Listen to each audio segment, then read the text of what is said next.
Kami ngayon, lalo na yung speech na ginawa ni Sir Jeff, grabe. Grabe yun, sobrang grabe, promise. Sobrang heartfelt and sobrang hindi namin nakalain na meron talagang mga taong, alam mo yun, talagang grabeng mag-support sa OPM. So grabe, sobrang salamat. Sobrang overwhelming at syempre, hindi ito mangyayari kung wala din ang aming pinakamamahal na manager, Sir Perry. Maraming salamat sa PPL Entertainment and sa Cornerstone. Grabe. Sobrang excited namin sa lahat ng mga mangyayari, sa lahat ng gagawin. And I can say we are ready. Yeah. Yes, sir. We're ready. Alright. Does anyone want to add? Okay na. Okay, sige. Sabi na eh. Okay, sige. Ito naman. One last... Nag-assist ko ng mga 10 weeks yun. Okay, ito. What can the fans expect from you guys moving forward after 10th anniv? Siguro mas marami kaming mga gagawin ngayon ng mga shows and syempre marami kaming mga i-release ng mga songs na original na mga nakabangko lang sa amin for ilang years na rin. So yun yung parang itong panahon na to gusto namin gawin na pagkakataon para talagang i-full force na namin na yung originals naman namin ang ilalabas namin. Di pa full force yun. Yes. Ilang milyong subscriber na, streams na sa Spotify, panimula lang pala. Alright, can we have the press? Anyone ready? Yes, please.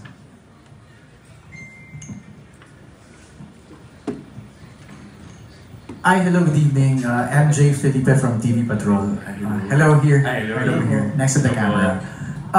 Kanina sinabi ni Jeff na maraming plans for the group. Kayo din, parang you said na marami kayong gustong gawin and what your fans wanted to see. Pero kung kayo yung masusunod, how do you want your new era of Agsunta to sound like and look like? Feeling ko po kasi yung sa sound siguro more on dahil sa panahon ngayon, kung mapapansin niyo yung panahon ngayon, sobrang hindi na masyadong yung genres.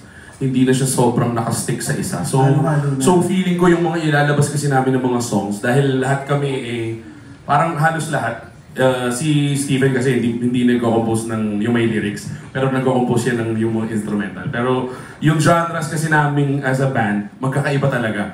So feeling ko yung mga, kung kami yung masusunod, yung mga ilalabas namin talagang sobrang magkakaibang tunog, pero parang may sarili lang kaming ginagawa na formula na parang napapag-isa namin yung tunog namin, kahit magkakaiba kami. Parang ganun. Another one. Uso kasi ngayon yung mga bands, parang they guest stars to be featured on their music videos. Kayo ba, meron kayong mga naiisip na mga celebrities right now or couples or love teams that you want to appear on your music videos? Madami po eh. Madami. Parang... Sige, give kayo na isa. Pwede ba? Pwede ba yung gano'n? Sige, ano we'd love to hear that. Siguro... Ayaw ko pa sabihin. Ikaw na, ang gusto talaga ni Jai. Sino? Si Ivana. Gusto niya Si Ivana. feature sa mga music videos. Tsaka siguro mga love teams. Yeah. Siguro yung sobrang uso kasi ngayon yan. Ang alam ko sobrang uso ngayon yung sa Netflix, yung Chinese drama na Pinoy. Donnie Pangilinan and Bell, yun! Tony Bell, yun. Siguro yun, isa ba yun sa mga Tsaka syempre hindi rin mawawala sa dream natin, Dong yan. Ay! Since very close naman to our... Ding Dong Marian? Kung Sir Perry kayo naman. Madali na yun. Madali na. That's easy for Perry. Pero pa-explain lang why si Ivana pala. Kasi meron na kaming music video with Ivana noon pa, like way back 2018. Parang hindi pa sumasabog si Ivana noon, nandun siya sa isang music video namin. Wakasan. So yun, parang gusto ko lang magkaroon ng parang part 2 ng gano'n na parang makita ulit siya sa music video namin kahit sobrang, yun na ngayon, sobrang, pangarap lang naman, pangarap. Thank you guys. Thank you po. Thank you po. Thank you so much. We have Alan Policarpio from Inquirer. Hello, good afternoon. Hello. nag-celebrate kayo ng 10th anniversary niyo sa Cavite with a concert. So, pwedeng pakwento lang ng experience, how important is it for you guys? Sobrang monumental yung moment na yun para sa amin kasi syempre, una sa lahat, hindi namin nakalain na 10 years na kami. Alam mo yun, akala namin nung umpisa. Akala namin hanggang ngayon, medyo parang bago-bago lang kami. Pero nagulat kami na 10 years na pala kami. And syempre nung 10th year anniversary namin, sobrang overwhelming kasi hindi din namin inaasahan na talagang ang daming tao pumunta. As in, sobrang dami. And kami mismo yung nagulat. Parang na-overwhelm kami na ang dami nila. Tapos yun, syempre sobrang enjoy and dami ding mga pangyayari dun sa mismong event na yun. Kaya sobrang saya namin.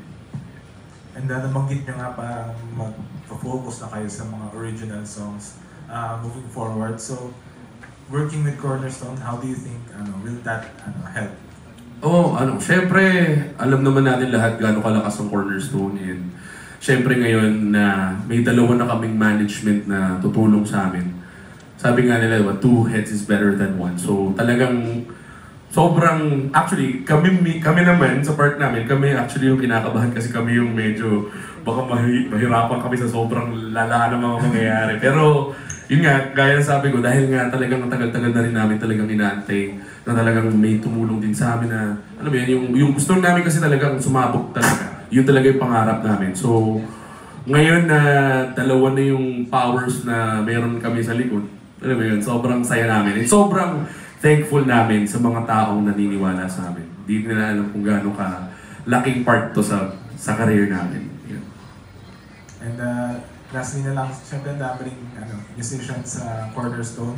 Anyone that you admire or want to work with sa mga existing siguro, ako sa ngayon ang nakikita ko parang ang gandang gumawa ng song with RG ng I Belong to the Zoo.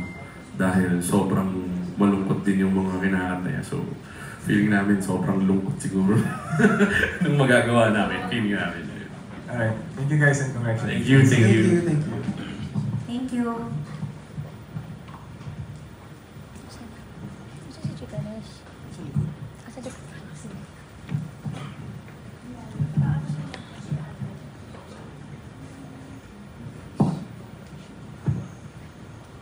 Hi, congratulations. Ayan. So for my first question, now na part na kayo ng Cornerstone, we all know na yung Cornerstone home of the best singers yan sa Philippines. So who among them, yung mga artists talaga ng Cornerstone, yung gusto nyo makasama, makaperform, makajam? Ako siguro personally, ang isa sa mga pangarap kong makajam talaga si KZ. Kasi grabe siya mag-perform. So parang feeling ko, pag nakagawa kami ng isang performance na basta feeling ko sobrang astig na. Yun na.